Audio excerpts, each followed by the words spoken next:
AI has taste. And if you're a designer, you probably assume that it was the one human quality that can't be replicated by AI. And that probably made you feel safe. I thought so too. But since this was an existential question, I knew I had to spend the time to understand it properly. I learned that taste won't save us, but also that it's not the end of the story either. So stay with me because what I'm about to say affects designers, creators, and anyone who builds things for a living.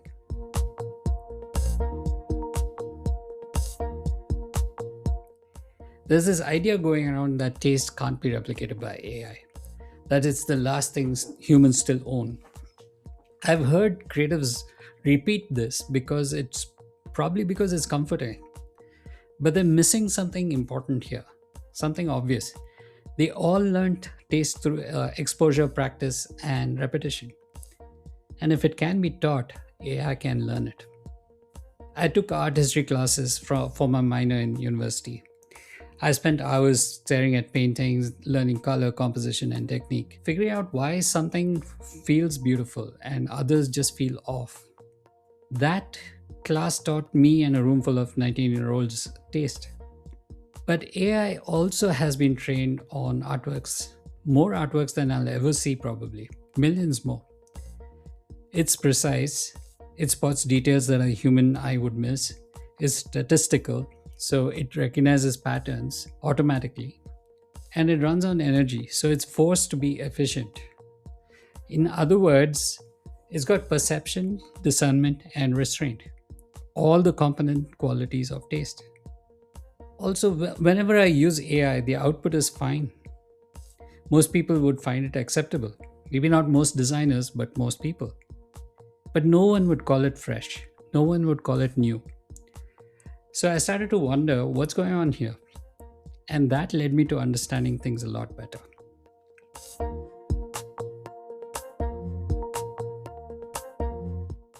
Imagine a bell curve. Every design decision lies somewhere on that line. The fat middle, that's where the 80% of decisions most people find acceptable, pleasant, and correct. Every design school lesson, every UX heuristic, every best practice also lives right there. That is also where AI lives. Ask it for a landing page. You get something clean with a 3 column layout. The back button is on the left, the typography works, the spacing breathes. Now, that is taste. It's even profitable, it's professional, it's also conventional. It may not be your thing as a designer, but there's value to convention. I know because I paid the price for that lesson. Years ago, I ran a UX design agency called Red Experience Design. We took a lot of pride in pushing the envelope and developing brand new ideas to solve UX problems. While these ideas were received very well for the most part, we'd find the highest rate of rejection of these ideas came from clients in banking, finance, and insurance. When we investigated why, we understood that our ideas weren't rejected because it was bad. They were rejected because, in their world, the fat middle is actually the right call. They weren't trying to differentiate through design, they were the establishment after all.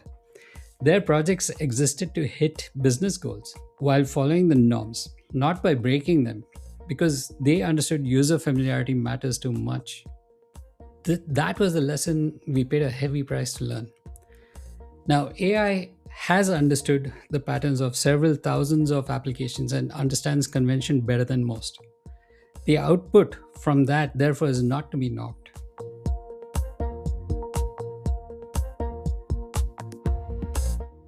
But while the fat middle defines convention, the edges define where new ideas come from. Think about punk music: 3 chords, distortion, vocals that sneer instead of sing. By every measure of taste, it was noise, garbage, unlistenable. But someone heard it and thought, hey, this matters. More people need to hear this. So they produced it, positioned it, and slowly, punk music became mainstream. The Ramones went from being a garage band to performing in stadiums. You'll see that same pattern everywhere: hip hop, techno, grunge, minimalism, Swiss typography. Every convention you take for granted was once an edge that someone decided to bring closer to the middle. It was not taste, but their judgment that moved it there.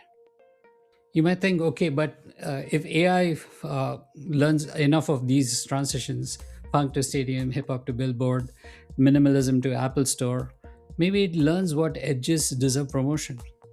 It's unlikely because judgment is exercised in real time before success is knowable. It requires sensing, amongst other things, what the center has grown too comfortable with, and acting before the data shows you whether you're right or wrong. That takes risk, intuition, and most importantly, judgment to guide the shift from the edge to the center.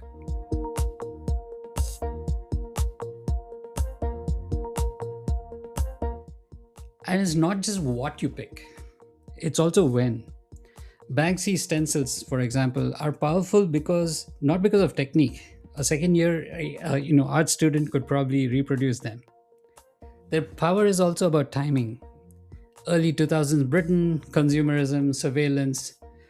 You take that same spray paint and put it on a wall in a different decade, and it's just vandalism. The judgment was also in understanding the when. Culture never stops moving. Warhol held a mirror to the 60s mass production. Bjork heard 90s music getting too glossy and answered with glitch and orchestra. Gary shattered the glass and steel complacency of the 90s architecture. Each one pushed against the specific comfort their era had settled into. The center shifts with every generation, and so does the push against it.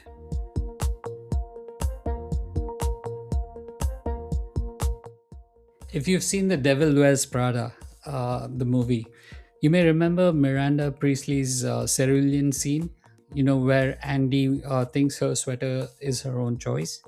Miranda tells her the sweater is not just blue, it's not turquoise, it's not lapis, it's actually cerulean. Miranda traces the color from Oscar de la Renta's collection through 8 other designers and through department stores down to the clearance bin where she says Andy bought it. Someone decided cerulean deserved promotion that particular year.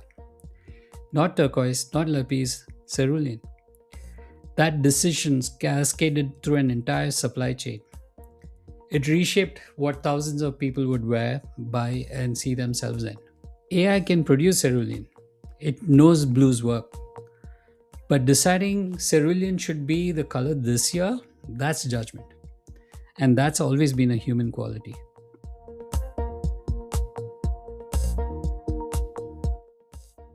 For years, taste was enough for most designers.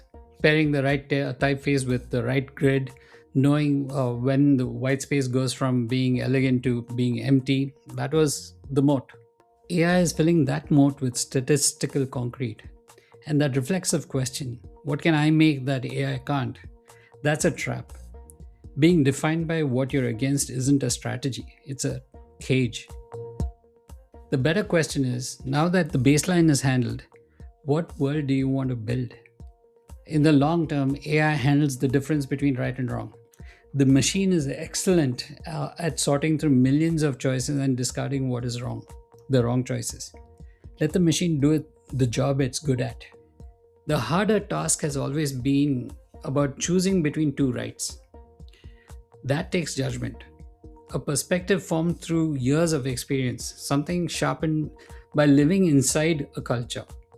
It requires the willingness to take a position on where things should go next. So drop in your edge in the comments. And if you want more on the post-skill designer, subscribe. But check back in next week as we'll be building some of the essential tools with Hermes Agent. Until then, cheers.